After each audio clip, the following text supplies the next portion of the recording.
Hey, good morning, everybody. My name is Jared. I host a daily live podcast where we discuss news and politics. We call it Justice's Waiting Room. We're live every morning at 8 a.m. till about 9:30 a.m. Eastern on YouTube and Twitch. And here in a few days, it'll be 1 year straight. Every single day, 90 minutes, public facing, where I'll have sat down, looked at what's going on in the world and in the United States, pontificated on that, and presented it as an informative thing. Here's the news. Here's maybe what they're not telling you on the news, but here's what the news is reporting.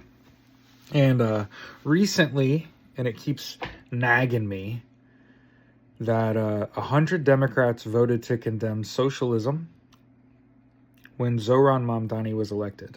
And again, I want to make sure I, as the founder of the American Socialist Party and somebody who knows the definition of the word, just want to go over the definition of socialism with you and ask you to forward this to anyone that says that they have a problem with socialism. Okay? First of all, socialism can be a social, economic, or political theory, and it has to include things like egalitarianism, or to break it down Barney style, pro-equality. So if you were wondering why the Democratic and Republican parties aren't pro-LGBTQIA+, is because both of them abjectly reject equality. They are not champions for the LGBTQIA+. That's reason one. It's in the definition. Now, also in the definition is the overthrowing of the means of production, and we live in the modern era. And what that really means is join a union. And I am a syndicalist socialist, which means that I am a member of a union. I think you should join a fucking union. And if you want to elect people that have the best interest of their constituents, union leaders are a great place to start. I'm not talking about myself. There are people that have been involved in unions for decades that belong in political office. Why? Because they have shown the spine to stand up to powerful corporations and to get better wages and benefits for their coworkers, right? If the government will not hold these companies accountable, unions can, okay? And then I want everyone to have universal health care, education, income, and housing. The reason that they denounce socialism is because they don't have a platform themselves. Remember, this is a nation of immigrants. This country was built by immigrants. And if you're white, you are an immigrant. If you're black, you're an immigrant. The only non-immigrants in the United States, Mexicans, because most of this country was Mexico. Okay?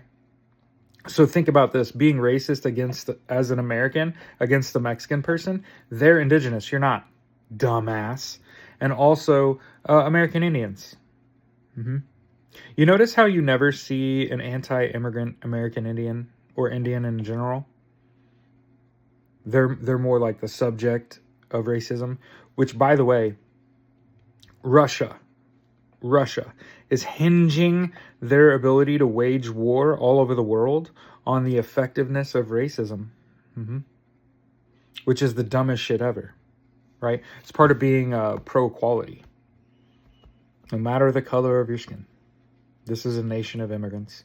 Anyway, so ask someone who has a problem with socialism, like, what is your problem? Is the pro-equality part? The pro-union aspect? Is it the universal healthcare, education, income, and housing, that if we didn't have a for-profit healthcare system, if we didn't overinvest in the military-industrial complex, we wouldn't be in this position. As the U.S. goes to sign a $900 billion annual defense spending bill, only about half of that goes to the U.S. military. So as a veteran, Marine Corps, infantry, we don't get shit. Half of that budget is for the U.S. military. The other half, contractors. And I think we ought to stop playing corporate fucking welfare.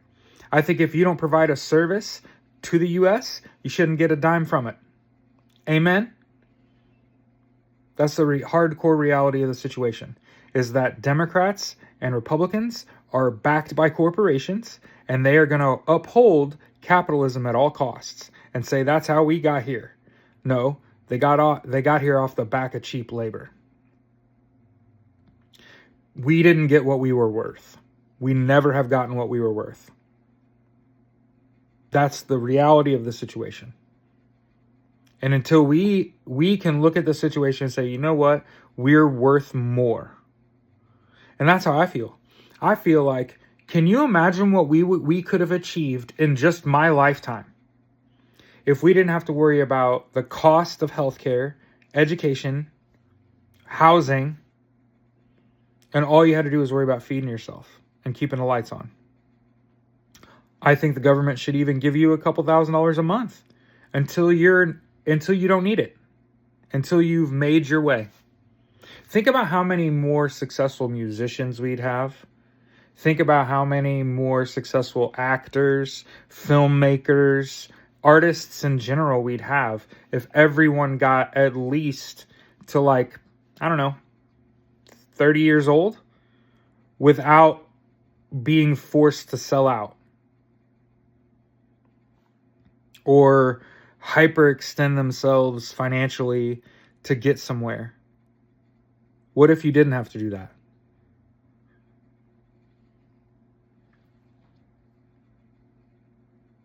I'm just spitballing here. I'm just trying to make it better. It doesn't have to be like this, right?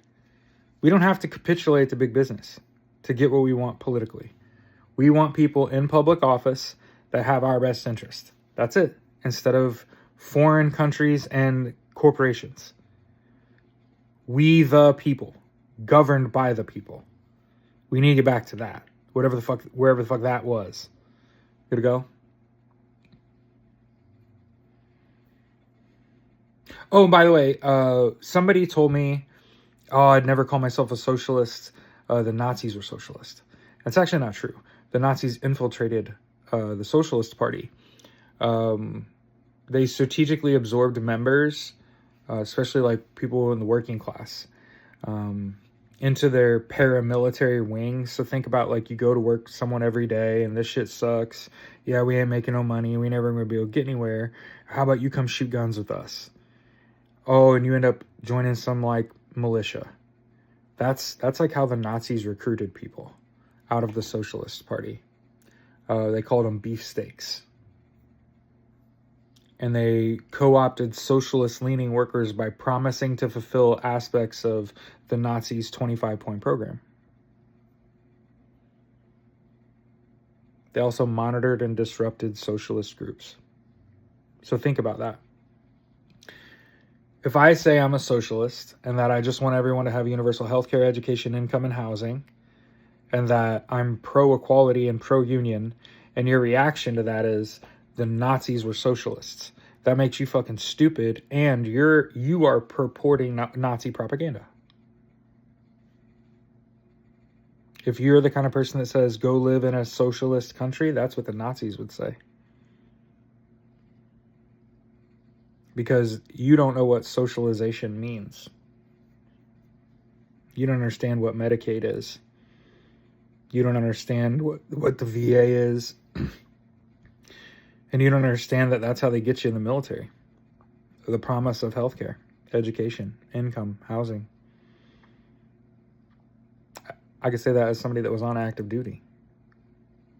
That's how they get you. Free healthcare? I can get free healthcare, free dental work, a job, place to live, especially when the economy's bad. Not bad. Better than being homeless, right? So think about that. Like, what position the world puts you in. Because I've been there. Have a day.